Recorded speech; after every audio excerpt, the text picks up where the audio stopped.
Good. I started to fall asleep. Normal.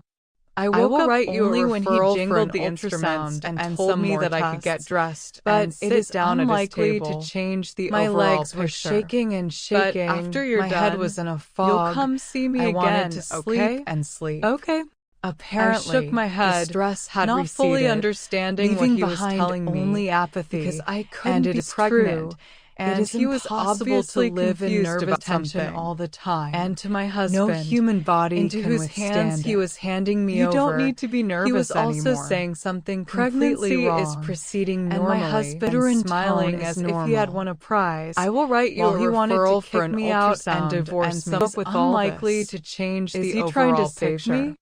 But it won't help you're done, because in you'll 2 months see me my again, belly won't grow, and my husband will realize I shook my head because the doctor of pregnant, and everyone will feel confused about something. I need a drink, and to something my husband, strong, and to into fall whose asleep hands he was never wake up again. He was also saying something completely wrong. Doesn't love me, and my husband was shaking his hand and smiling as everything if he had became very out and a frightened face flashed. Why did the doctor come up with all to save me?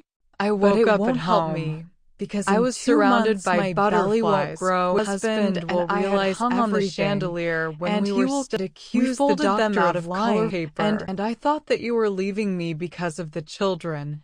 That is, because of their absence. We were lying on the bed.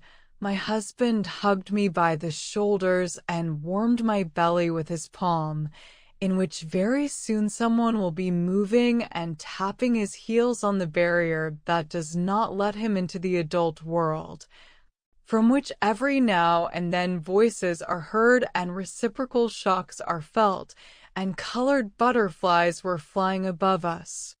They had already started summer, and they had to have time to fly, breathe, and love, just like the people who were lying there now and looking up at them. I'm pregnant. I've been waiting for this.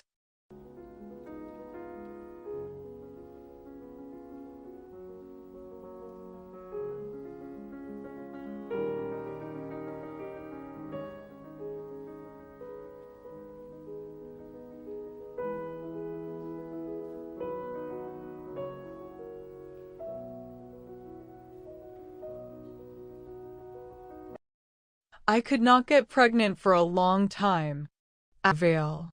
My husband began to say that without children a family is not a family, and I see my head every time, as soon as the girls from the neighbor department began to noisily and cheerfully gather in the evening home, and made me stare at the monitor and frantically look for some work for the evening to stay here and not go to his apartment.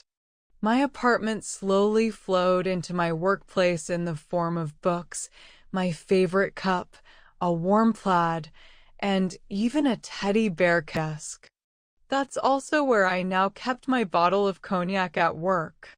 I initially added it to my coffee on cold winter days, but soon realized that my coffee with cognac was becoming less and less coffee and more cognac. The relationship with my husband was almost non-existent. Rarely when we met at home in the evenings.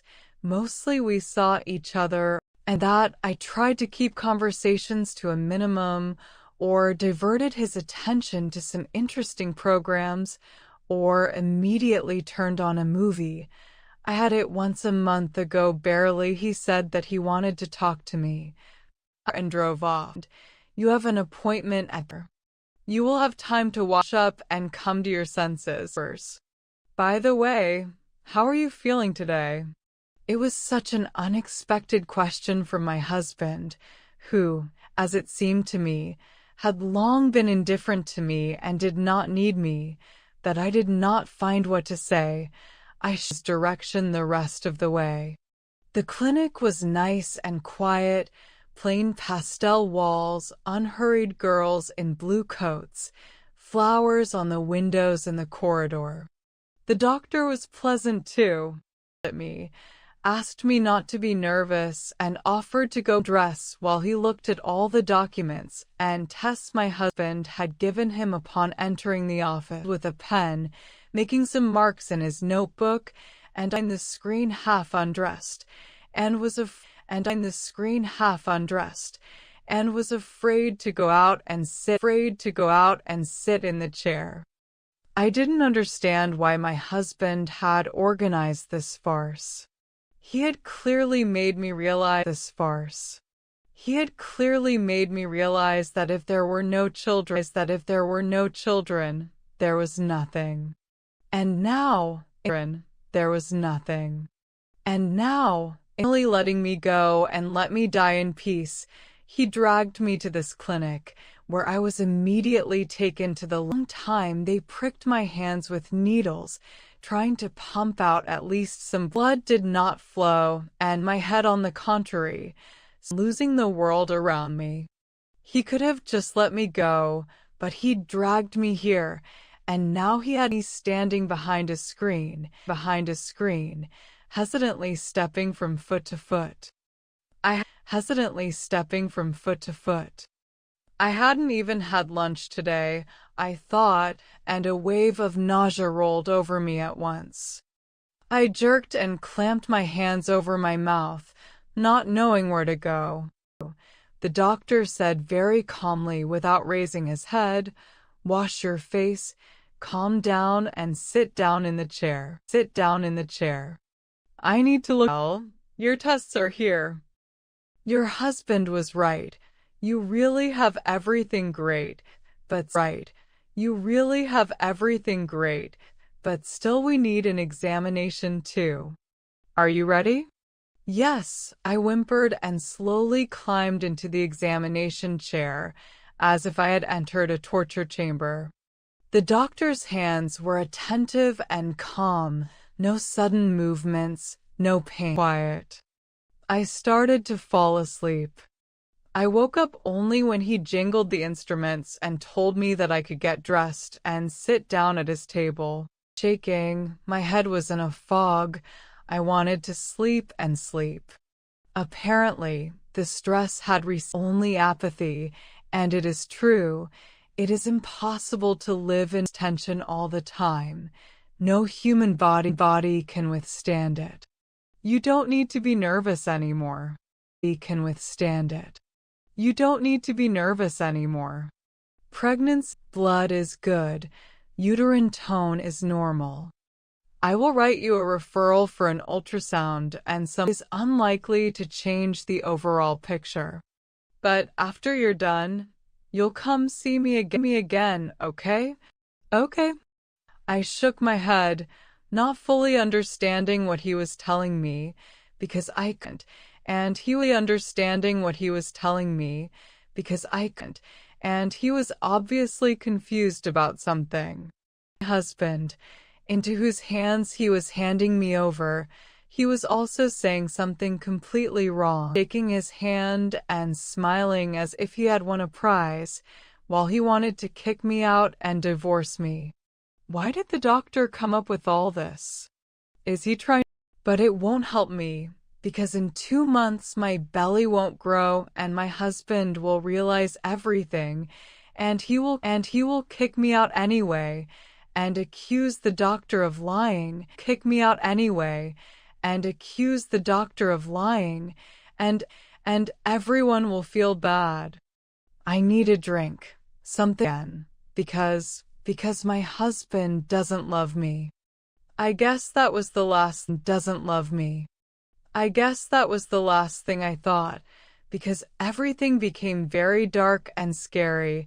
My husband's frightened face flashed in the distance, and I don't remember. I woke up at home. I was surrounded by butterflies, which my husband and I had hung on the chandelier when we were still happy. We folded them out of colorful paper and called them different funny names, and then hung them on colored satin ribbons. Well, the happiness is gone, but the butterflies are still flying, fluttering funny paper wings in the air, flying. They're waiting for something too. Summer, I said to myself, trying to keep within the confines of the story of the unhappy abandoned wife and despot husband that suited me, but the intonation of his voice had already done its work, and I wanted to cry and to be held and pitied like a child. Tears came to my eyes, and I clenched my eyelids tighter so they wouldn't leak out, and answered as to the doctor was there, and he's go. And then I ran to the toilet, because I hadn't eaten since, and after such an amount of alcohol on an empty stomach, back to the place wet, disheveled, and green. I sat down and realized that I didn't know how to live anymore. I sat down and realized that I didn't know how to live anymore, and that I didn't have the strength to run away from the inevitable. No matter how much I hid, no matter how much I buried myself in the sand, a heavy excavator with an iron bucket finally reached me to dig up my life from the roots, take it to the nearest garbage heap, and throw it away. These were the thoughts that filled my mind with beautiful three-dimensional pictures until the end of my work shift. At 1800, the girls in the next room rustled voices and reached for the exit. Birds. Migratory, brightly colored birds, believing that it could always be spring outside. I was the only one who knew that there would be no more spring. I wondered, I thought, would he tell me right now that he was spend 2 hours preparing for this message? Or maybe he'll come with his things already. With his own or with mine. Yeah, he'll probably just offer me to move in with my mom while he trades our... After such detached and doomed reflections, the appearance on the doorstep of my husband with a large bag in his hands did not surprise me at all. He dragged me to this clinic, where I was immediately taken to the go, but he dragged me here, and now he had me standing behind a screen, hesitantly stepping from foot to foot. I hadn't even had lunch from foot to foot. I hadn't even had lunch today, I thought, not knowing where to go. The sink is right behind you, the doctor said very calmly without raising his head. Wash your face down and sit down in the chair. I need to look at you. Well, still we need an examination too. We know that there are no miracles in the world, I said, and turned my face to the wall. Tears were already running, and I could only try not to shake with sobs. It wasn't a dream. We were really having a baby. I felt my husband's hand stroking my hair and I gave in. I cried in my voice, pouring, and all the fears that had tormented me. I heard him whispering words of comfort to me, stroking me on the top of them. I'm pregnant. I've been waiting for...